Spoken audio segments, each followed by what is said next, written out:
یا اپنے رشتہ داروں کو آپ 1 مہینے کا راشن بھر کر دے دیں، یا جو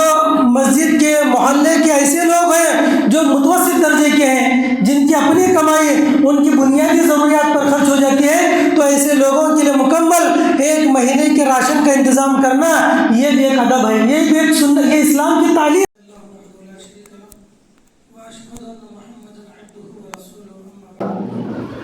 قال اللہ سبحانہ وتعالی یا ایھا الذین آمنوا انفقوا مما رزقناکم من قبل ان یأتی یوم لا بیع فیہ ولا خلہ ولا شفاعة والکافرون هم الظالمون۔ وقال النبی عن ابن عباس رضی اللہ عنہ قال كان رسول اللہ صلی اللہ علیہ وسلم اجود الناس بالخیر وكان اجود ما يكون في شهر رمضان۔ رواہ الامام مسلم رحمہ اللہ۔ محترم سامعین، میں نے آپ لوگوں کے سامنے قرآن مجید کی ایک آیت کریمہ اور نبی کریم صلی اللہ علیہ وسلم کی ایک حدیث پیش کی ہے۔ ان دونوں میں اللہ رب العالمین نے اور نبی کریم صلی اللہ علیہ وسلم نے رمضان المبارک کی ایک اہم عبادت اللہ کی راہ میں خرچ کرنا، صدقہ و خیرات کرنا، اس عبادت کی طرف اشارہ کیا ہے۔ اللہ فرماتے ہیں اے وہ لوگوں جو ایمان لائے ہو، تم لوگ ان مال میں سے خرچ کرو جو مال ہم نے تم کو دیا ہے، اس سے پہلے کہ قیامت کا وہ دن آ جائے جس دن خرید و فروخت کچھ کام نہیں آئے گی، جس دن لوگوں کی دوستیاں کام نہیں آئیں گی، کسی کی سفارش کام نہیں کرے گی، یہ کہ تمہارے صدقہ و خیرات وہاں پر کام آئیں گے۔ میرے بھائیوں، رمضان المبارک کی عبادتوں میں سب سے اہم عبادتوں میں جیسے روزہ، قیام اللیل وغیرہ ہے، ایسے ہی ایک اہم عبادت جو ہے اللہ کی راہ میں مال خرچ کرنا ہے۔ یہ ایک عظیم عبادت ہے۔ حضرت عبداللہ بن عباس رضی اللہ عنہ کی روایت ہے، کہتے ہیں کان رسول اللہ صلی اللہ علیہ وسلم اجود الناس بالخیر، اللہ کے رسول صلی اللہ علیہ وسلم لوگوں میں خیر کے معاملے میں سب سے زیادہ سخی تھے، بہت خرچ کرنے والے تھے اللہ کے نبی علیہ الصلوۃ والسلام۔ وَكَانَ أَجْوَدَ مَا يَكُونُ فِي شَهْرِ رمضان، اور آپ کی جود و سخا، آپ کی فیاضی رمضان کے مہینے میں اور زیادہ ہو جاتی، یعنی جتنا ہم لوگ عام دنوں میں خرچ کرتے ہیں اس سے کہیں زیادہ ہمیں رمضان میں خرچ کرنا چاہیے۔ یہ نبی کریم صلی اللہ علیہ وسلم کی سنت تھی۔ کہتے ہیں ان جبرائیل علیہ السلام کان یلقاہ فی کل سنۃ فی رمضان، اللہ کے نبی علیہ السلام سے حضرت جبریل ہر سال رمضان کے مہینے میں ملاقات کرتے اور ہر دن ملاقات کرتے، حتی ینسلخ، یہاں تک کہ مہینہ گزر جائے، فیعرض علیہ رسول اللہ صلی اللہ علیہ وسلم القرآن، اللہ کے نبی علیہ السلام حضرت جبریل کے سامنے قرآن پڑھ کر سناتے۔ فَإِذَا لَقِيَهُ جِبْرِيلُ كَانَ رَسُولُ اللَّهِ صلی اللہ علیہ وسلم أَجْوَدَ بِالْخَيْرِ مِنَ الرِّيحِ الْمُرْسَلَةِ، جب حضرت جبریل کی ملاقات ہوتی اللہ کے نبی علیہ السلام سے رمضان کے مہینے میں، تو اس وقت آپ صلی اللہ علیہ وسلم ایک تیز و تند ہوا سے زیادہ سخی ہو جاتے ہیں۔ یہ حدیث کے اندر جو تشریح دی گئی ہے، تیز ہوا سے زیادہ آپ کی فیاضی، آپ کی سخاوت زیادہ ہوتی ہے، یعنی جس طرح ایک تیز ہوا کم وقت میں زیادہ لوگوں کو فائدہ پہنچاتی ہے، ویسے ہی آپ علیہ السلام رمضان میں کم وقت میں زیادہ لوگوں کو فیضیاب کرتے ہیں، زیادہ فائدہ پہنچاتے ہیں۔ تو یہ حدیث ہمیں اس بات پر ابھارتی ہے کہ ہمیں رمضان کے مہینے میں زیادہ سے زیادہ اللہ کے راہ میں مال خرچ کرنا چاہیے۔ دیکھیے، آپ علیہ السلام کے بارے میں کہا گیا کہ زیادہ سخی ہوتے ہیں۔ دیکھیے، نبی کی جو عام دنوں کی سنت ہے خرچ کرنے کی، وہ بھی کچھ کم نہیں تھی۔ عام دنوں میں جو آپ علیہ السلام خرچ کرتے یہ بھی بہت زیادہ تھا۔ صحابی رسول کہتے ہیں ما سئل نبی صلی اللہ علیہ وسلم عن شیء قط فقال لا، کہ زندگی میں آپ علیہ السلام سے کبھی بھی کوئی چیز بھی پوچھی جاتی ہے، آپ نے زندگی میں کبھی نہیں کا لفظ استعمال نہیں کیا۔ سبحان اللہ، اللہ کے نبی سے کوئی بھی بندہ اگر کہتا ہے اللہ کے نبی مجھے یہ چاہیے، آپ دے دیتے، کبھی اپنی زبان سے آپ نے نہیں کا لفظ استعمال نہیں کیا۔ یہ آپ علیہ السلام کی عادت مبارکہ تھی۔ دیکھیے ایک روایت ہے مسلم شریف کی، صحابہ رسول حضرت انس کہتے ہیں ما سئل رسول اللہ صلی اللہ علیہ وسلم علی الاسلام شیئا الا اعطاه قال فجاءه رجل فاعطاه غنما بين جبلين فرجع الى قومه فقال يا قوم اسلموا فان محمدا يعطي عطاء لا يخشى الفاقه۔ مسلم شریف کی روایت ہے، کہتے ہیں حضرت انس کہ اللہ کے نبی علیہ الصلوۃ والسلام کو آپ علیہ الصلوۃ والسلام سے جب بھی اسلام کا نام لے کر، جب بھی اسلام کے نام پر آپ سے کوئی چیز طلب کی جاتی ہے تو آپ ضرور بضرور عطا کرتے ہیں۔ ایک مرتبہ ایسا ہوا کہ ایک شخص نیا مسلمان ہو گیا اور اس نے نبی کے سامنے اپنا مسئلہ پیش کیا، تو صحابی رسول کہتے ہیں اللہ کے نبی علیہ الصلوۃ والسلام نے اس کو اتنا مال دیا کہ دو پہاڑوں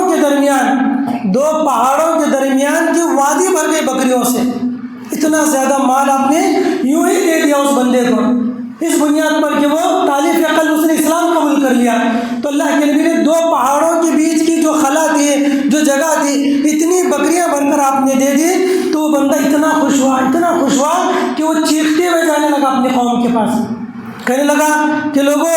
اسلموا یا قومی اسلموا، اے میرے قوم کے لوگوں اسلام لاؤ، فإن محمدا يعطي عطاء لا يخشى الفقر، کہ لوگوں اسلام لاؤ، محمد تمہیں اتنا دیں گے کہ زندگی میں تمہیں فقر و فاقہ کا ڈر نہیں ہوگا۔ اللہ اکبر۔ یہ آپ علیہ الصلوۃ والسلام کے عام دنوں کی سخاوت کی بات ہے۔ عام دنوں میں اتنا زیادہ آپ سخی تھے کہ لوگوں کو بھر کر آپ مال دیا کرتے، یہ سخاوت تھی آپ علیہ الصلوۃ والسلام کی۔ اب صحابی کہتے ہیں کہ یہ عام دنوں کی سخاوت ہے، لیکن رمضان کی سخاوت اس سے کئی گنا زیادہ ہوتی۔ رمضان میں آپ بے تحاشا مال خرچ کیا کرتے، ایک تیز و تند ہوا سے زیادہ آپ کی سخاوت ہوتی۔ کم وقت میں جیسے ہوا زیادہ لوگوں کو فائدہ پہنچاتی ہے، ویسے آپ علیہ الصلوۃ والسلام رمضان میں زیادہ خیر و خیرات کے کام کرتے، زیادہ صدقات و خیرات کے کام کیا کرتے ہیں۔ دیکھیے اس کی بہت ساری وجوہات ہیں، ائمہ نے اس کی بہت ساری وجوہات بتائی رمضان میں کیوں زیادہ ہمیں خرچ کرنا چاہیے۔ اس کی بہت ساری وجوہات میں پہلی چیز یہ ہے کہ رمضان المبارک کے مہینے میں ہر انسان کے گھر کے اخراجات بڑھ جاتے ہیں، ایک عام آدمی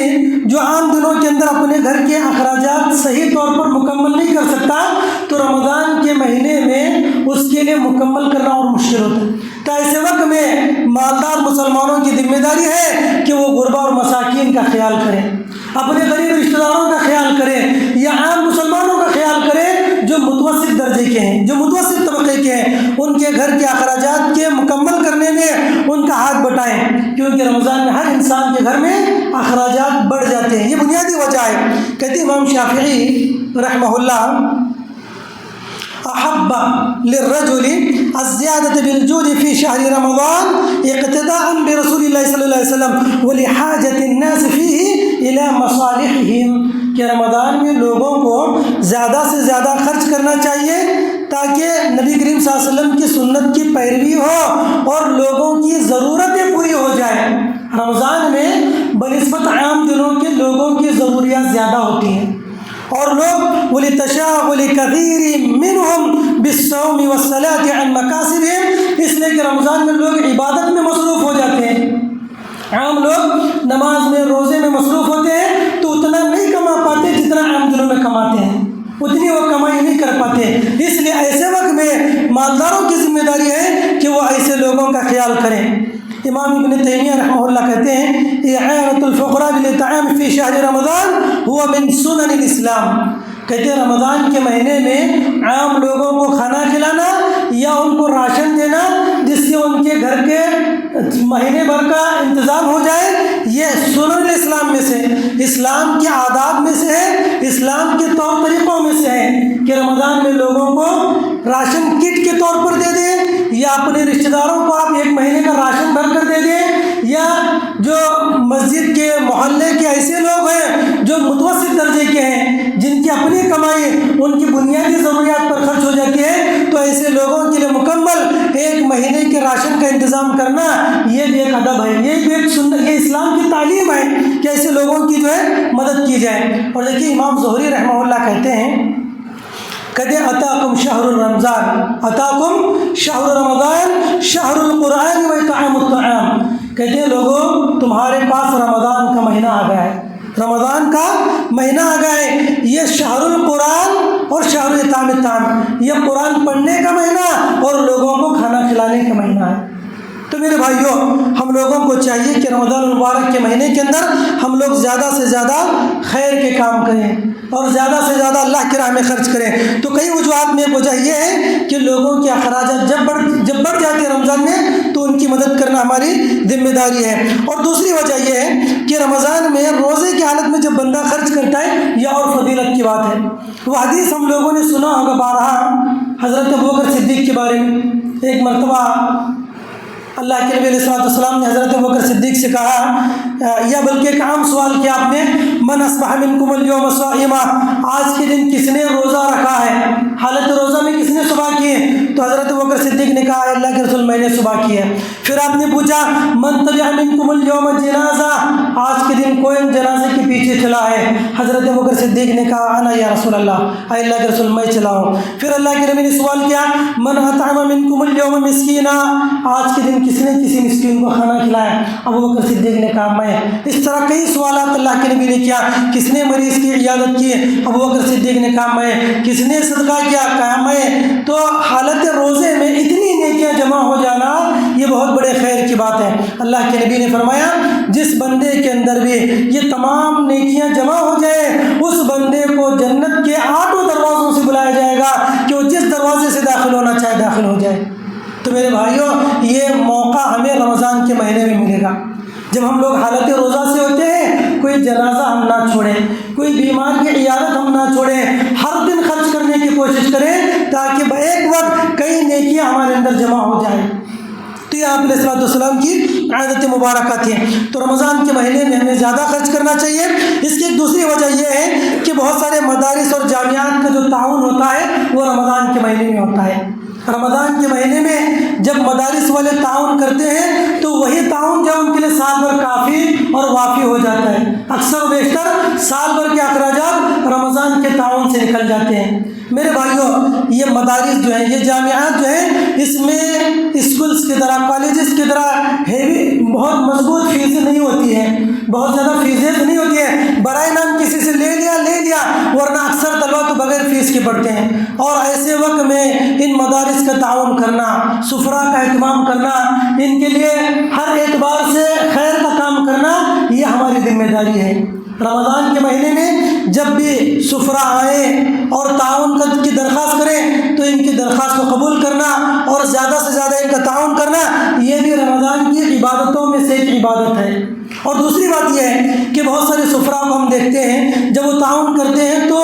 بچوں کے جو وقار ہے اس کو ختم کر دیتے ہیں۔ آنے کے بعد اس طرح کا اعلان کرتے ہیں کہ ہمارے بچوں میں یتیم، غریب، فقیر طلبہ پڑھتے ہیں، یہ مناسب نہیں ہے۔ اس طرح کے اعلانات نہیں ہونے چاہیے، بلکہ اعلانات یہ ہونے چاہیے کہ میرے بھائیو یہ مدارس جو ہیں، یہ مدارس ہیں یا جامعات ہیں، یہ دین کے قلعے ہیں، یہاں سے دین کو روشنی ملتی ہے، دین کی تعلیمات کو عام کیا جاتا ہے، اور یہاں پر خرچ کرنا آپ کی ذمہ داری ہے، یہ آپ کی رسپانسبلٹی ہے۔ اگر آپ خرچ کریں گے آپ کی آخرت بنے گی۔ اس طرح کے اعلانات ہونے چاہیے، ورنہ بچوں کو یتیم غریب بتا کر ان کے عزت نفس کو مار دینا، ان کو کمزور بتانا یہ اسلام کا طریقہ نہیں ہے۔ مدارس میں پڑھنے والے طلباء کا اپنا ایک وقار ہوتا ہے، اپنی ایک ان کی ڈگنیٹی ہوتی ہے، ان کا ایک مقام ہوتا ہے، تو ان کو اپنے تعاون کے لیے ان بچوں کو گرا دینا یہ اچھا طریقہ نہیں، یہ اچھی چیز نہیں ہے۔ اور پھر ہماری ذمہ داری ہے کہ جب بھی جینیون صحیح مدارس کی طلباء کا جب اعلان ہو جائے تو ہم بڑھ چڑھ کر اس کے اندر حصہ لیں، زیادہ سے زیادہ ہم مال دیں تاکہ ہمارا مال کسی مدرسے کی تعلیم کو لگ جائے، ہمارا مال کسی جامعہ کے مصرف میں خرچ ہو جائے۔ تو یہ ہماری ذمہ داری ہے، اور یہ تمام چیزیں جو عموماً رمضان کے مہینے میں ہوتی ہیں۔ دیکھیے رمضان کے مہینے میں ہمیں زیادہ خرچ کرنا چاہیے۔ ایک روایت ہے کہ ہر دن ایک فرشتہ جو ہے اللہ رب العالمین کی بارگاہ میں آسمان پر آ کر کہتا ہے، اللہ کے حکم سے کہتا ہے کہ صحابی اللہ کے نبی کہتے ہیں ما من یوم یصبح العباد فیہ الا ملکان ینزلان فیقول احدهما اللہم اعط منفقا خلفا، کہ روزانہ 2 فرشتے آتے ہیں اور ندا لگاتے ہیں ایک فرشتہ کہتا ہے اے اللہ، اللہ کی راہ میں دینے والے کے مال کو تو دگنا کر دے، ان کے مال میں اضافہ کر دے۔ دوسرا بندہ کہتا ہے اللہم اعطی ممسکا تلفا، اے اللہ بخیلی کرنے والے کے مال سے برکت نکال دے۔ اللہ اکبر۔ یہ فرشتے جو ہے روزانہ ندا لگاتے ہیں،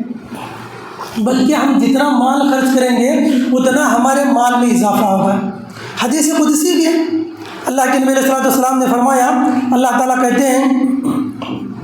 یا ابن آدم انفق علیک، اے ابن آدم تم لوگوں پر خرچ کرو میں تم پر خرچ کروں، تم دوسروں پر خرچ کرو میں تم پر خرچ کروں۔ بھائی اللہ رب العالمین کا وعدہ ہے، اور میرے بھائیو اللہ رب العالمین اگر ہم 1 روپیہ خرچ کریں اللہ ہمیں 10 روپے دیں گے، ہم 100 خرچ کریں گے اللہ ہمیں 1000 دیں گے، بعض میں 700 سے زیادہ، یعنی اللہ کے پاس دینے کے لیے کوئی حساب نہیں ہے، اللہ بے حساب دینے والے ہیں۔ تو ضرورت اس بات کی ہے کہ ہم اس رمضان کے مہینے میں جہاں بہت ساری نیکیاں کر رہے ہیں وہیں پر ہم لوگ مدارس کا تعاون کریں، ہم لوگ غربا اور مساکین کے اوپر خرچ کریں، ہم لوگ غریب رشتہ داروں کے اوپر خرچ کریں، ہم لوگ اپنے پڑوسیوں پر جو مستحق ہیں ان کے اوپر خرچ کریں۔ ہم میں سے ہر آدمی کی ذمہ داری ہے، اور یہ مردوں کی بھی ذمہ داری ہے اور عورتوں کی بھی ذمہ داری ہے۔ اتنا جتنا ہم سے دے سکتے ہیں دے دیں، یہ نہیں کہ بہت زیادہ بڑی اماؤنٹ ہم دے دیں، اگر اللہ نے دیا تو ضرور دینی چاہیے، یا یہ نہیں سوچیں کہ بھئی میرے 20-50 روپے سے کیا ہوگا، میرے 100-200 دینے سے کیا ہوگا، یہ نہ سوچیں، بلکہ ہم جو بھی دیں اللہ کی بارگاہ میں ہم اس کو اجر و ثواب ملے گا۔ ایک روایت ہے، حضرت بجیدہ کہتی ہیں کہ یہ بہت مشہور صحابیہ ہیں، حضرت اللہ کے نبی علیہ السلام کے ہاتھ پر بیعت کرنے والی صحابیہ ہیں، کہتی ہیں انہوں نے ایک مرتبہ اللہ کے نبی سے کہا اے اللہ کے نبی ان المسکین لا یقوم علی بابی فما اجد له شیئا اعطیہ ایاہ، اے اللہ کے نبی کبھی کبھی میرے گھر کے باہر جو ہے کوئی مسکین آ کر کھڑا رہتا ہے اور میرے پاس اس کو دینے کے لیے کچھ نہیں ہوتا، تو میں کیا کروں؟ تو آپ علیہ السلام نے کہا کہ ان لم تجدی لو شین تعطیہ الا ظلفا محلقا فادفعی الیہ فی یدی، آپ نے کہا کہ اگر تمہارے پاس کچھ دینے کے لیے کچھ نہیں ہے، گھر میں جو سالن بنا ہوا اگر جلا ہوا گوشت کا ٹکڑا ہی کیوں نہ ہو تم اس مسکین کو دے دو، اتنی ہی چیز تمہارے پاس ہے تو وہ بھی تم اس کو دے سکتے ہو۔ یعنی انسان کو یہ تعلیم دی جا رہی ہے کہ اگر اس کے پاس تھوڑا مال بھی ہے وہ دے سکتا ہے، یہ نہ سمجھے کہ میں تھوڑا سا مال دوں گا لوگ پتہ نہیں کیا سمجھیں گے، یا پھر لینے والا پتہ نہیں کیا سمجھے گا، یا میں اتنا دوں گا تو پتہ نہیں اس کو فائدہ ہوگا نہیں ہوگا۔ میرے بھائی جتنی ہماری استطاعت ہے اتنی ہم اللہ کی راہ میں دے سکتے ہیں۔ ایک اور روایت ہے، صحابی رسول کے اللہ کے نبی علیہ السلام کہتے ہیں عورتوں کے بارے میں اذا انفقت المرأة من طعام بیتها غیر مفسدة كان لها اجرها بما انفقت ولزوجها اجره بما کسب، کہتے ہیں کہ اگر عورتوں کے پاس مال و دولت نہ ہو خرچ کرنے کے لیے تو کم از کم اپنے گھر کی چیزیں وہ دے سکتی ہیں، کہتے ہیں گھر کے اندر جو پکایا گیا ہے اس کے گھر کے کھانے میں بغیر اسراف کے بغیر ضائع کیے اس کھانے کو اپنے پڑوسی کو دے سکتی ہے، تو اس کو دینے کا ثواب ملے گا وَلِزَوْجِهَا، اور اس کے شوہر کو کمانے کا ثواب ملے گا۔ اس عورت نے پکایا ہے اور دیا ہے تو اس کو دینے کا ثواب ملے گا، لیکن لا کر جو دینے والا اس کا شوہر ہے اس کو کمانے کا ثواب ملے گا، تو اس طرح اجر و ثواب میں دونوں برابر شریک ہوں گی۔ تو یہاں پر تعلیم ہمیں یہ دی گئی ہے کہ چاہے مرد ہو چاہے عورت ہو رمضان کے مہینے میں زیادہ سے زیادہ اس کو خرچ کرنا چاہیے۔ دیکھیے بہت ساری روایات ہیں، اللہ کے نبی علیہ السلام کی ایک روایت بخاری شریف کی، آپ نے فرمایا من تصدق بعدل تمرۃ من کسب طیب ولا يقبل اللہ الا طیب، کہ جب کوئی بندہ ایک کھجور بھی چھوٹی سے چھوٹی چیز آپ کہتے ہیں بعدل تمرۃ من کسب طیبہ، اگر کوئی آدمی اپنی پاکیزہ کمائی سے خلوص و للہیت کے ساتھ ایک کھجور کی اتنی چیز بھی اللہ کی راہ میں دیتا ہے واللہ یتقبلها بیمینہ، اللہ اپنے دائیں ہاتھ سے اس کو لیتا ہے۔ سبحان اللہ، ہم دینے کے وقت سوچ رہے ہیں کہ بہت چھوٹی چیز ہے لیکن اللہ اس کو اپنے دائیں ہاتھ سے لیتے ہیں، ثم یربیہا لصاحبہ، اور اللہ تعالیٰ اس کو جو ہے اتنا پرورش کرتے اتنی پرورش کرتے اس مال کی جیسے تم میں سے کوئی آدمی اپنے پہلن بچے کی تربیت کرتا ہے۔ ہر آدمی اپنے پہلے بچے کی بہت اچھے انداز میں تربیت کرتا ہے، بہت ہی کیئر کر اپنے پہلے بچے کی تربیت کرتا ہے، تو اس کی مثال اللہ کے نبی نے دی ہے کہ جیسے ہر آدمی اپنے پہلے بچے کی تربیت کرتا ہے ویسے ہی اس کھجور کی اتنی چیز کی اللہ تربیت کرتا ہے حتیٰ یکون مثل الجبل، یہاں تک کہ وہ کھجور کی اتنی چیز ایک پہاڑ کے مانند بن جاتی ہے۔ اللہ اکبر، کتنی بڑی فضیلت، چھوٹی سی چیز ہم نے اللہ کی راہ میں خرچ کی اور ہم بھول گئے، لیکن اللہ اس کو بڑی کر رہا ہے، بڑی کر رہا ہے، یہاں تک کہ وہ چیز قیامت کے دن پہاڑ کے برابر ہو جائے۔ تو میرے بھائیو اللہ کی راہ میں خرچ کریں، اللہ کی راہ میں جو کچھ اللہ نے ہمیں دیا۔ اور دیکھیے اللہ کیا کہتے ہیں، مما رزقناکم، ہم نے جو مال دیا وہ مال وہ اللہ کی راہ میں خرچ کرو۔ یہ ہمارے پاس جو مال و دولت ہے وہ ہمارا اپنا نہیں ہے، اللہ کا دیا ہوا ہے۔ تو خیر میرے بھائیوں، ان چیزوں کا ہمیں پاس و لحاظ رکھنا چاہیے۔ دیکھیے صدقہ و خیرات کی بہت ساری فضیلت ہیں۔ اللہ کے نبی کی حدیث ہے کہ قیامت کے دن جو ہے یکون الرجل فی ظل صدقتہ، کہ قیامت کے دن جو ہے ہر آدمی اپنے صدقے کے سائے میں ہوگا، کل امرئ فی ظل صدقتہ، یہاں تک کہ لوگوں کے درمیان فیصلہ کیا جائے۔ تو اس کی بڑی فضیلت ہے، اور اس سے اللہ رب العالمین کا غصہ ٹھنڈا ہوتا ہے، اس سے انسان کی پریشانیاں مصیبتیں دور ہوتی ہے، اور ایک روایت میں اس سے اللہ کا غصہ ٹھنڈا ہوتا ہے۔ اور تو اس طرح جو ہے بہت سارے فضائل ہیں صدقہ و خیرات کے، ہمیں کرنا چاہیے۔ اس کی بہت سارے آداب ہیں، ان آداب میں سے یہ ہے کہ ہم خلوص للہیت کے ساتھ صدقہ کریں، حلال کمائی سے صدقہ کریں، عزت نفس کا خیال کریں۔ جس کو بھی ہم مال دے رہے ہیں، غربا و مساکین کو، رشتہ داروں کو، پڑوسیوں کو، ان کی عزت نفس کا خیال کریں، ان کو ذلیل نہ کریں، ان کو رسوا کر نہ دیں۔ اسی طرح دینے کے بعد احسان نہ جتائیں، پوشیدہ اور چھپا ہوا صدقہ کریں، اور مستحق لوگوں کو، قریبی رشتہ داروں کو دینا یہ زیادہ ثواب کا کام ہے، ان کو دینے کو جو ہے ترجیح دیں۔ اسی طرح بر وقت ادائیگی کریں، کوئی آدمی ضرورت مند ہے اس کو اس وقت دینے کی بجائے انسان مشورے کرے، پلاننگ کرے، بعد میں دے، ایسا نہیں، بلکہ بر وقت جب آدمی کو ضرورت ہو اسی وقت دے دیں۔ جب اس کی محتاجگی دور ہو جائے اس وقت دینے کا کوئی فائدہ نہیں ہے، جب آدمی محتاج ہو اس وقت جو ہے اس کے اوپر مال خرچ کریں۔ تو خیر اللہ تعالیٰ سے دعا اللہ میں کہنے سننے سے زیادہ عمل صالح کی توفیق نصیب فرمائے۔ اللہ تعالیٰ ہمیں اللہ کی راہ میں خرچ کرنے کی توفیق عطا فرمائے، آمین یا رب العالمین۔ السلام علیکم ورحمۃ اللہ وبرکاتہ۔